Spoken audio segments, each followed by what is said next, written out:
je maintiens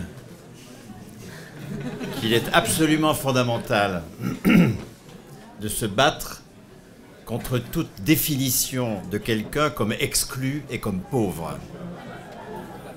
Laissons ça au capital et à ses bonnes sœurs.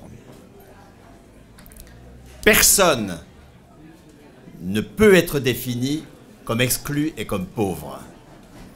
Définir quelqu'un par son manque, c'est lui faire une violence tout à fait considérable. Lorsque la classe ouvrière s'est construite, elle ne s'est pas construite comme des syndicats de victimes. Elle ne s'est pas posée comme des exclus vaincus.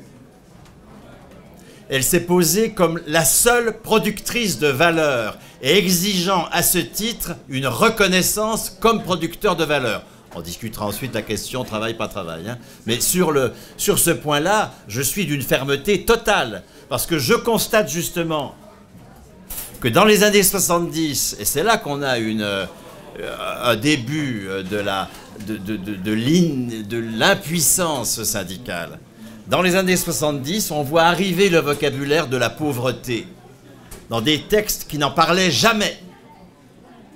Jamais la classe ouvrière s'est définie comme un regroupement de pauvres. Déclarer quelqu'un pauvre, c'est lui faire une violence inadmissible. Ça fait partie justement du mépris dans lequel le capital nous tient. Personne n'est pauvre. Et nous n'avons pas à conquérir des droits pour subsister et sortir de la pauvreté. Nous avons à conquérir des droits pour être souverains sur la valeur économique, pour être propriétaires de l'outil de travail.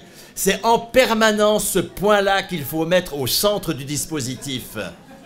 Je le répète, nous sommes un pays occupé. On peut mieux redistribuer tout ce qu'on veut.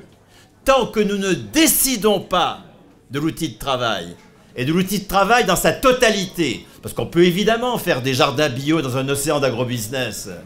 Évidemment qu'on peut faire des formes locales de production d'électricité en laissant Areva produire son nucléaire.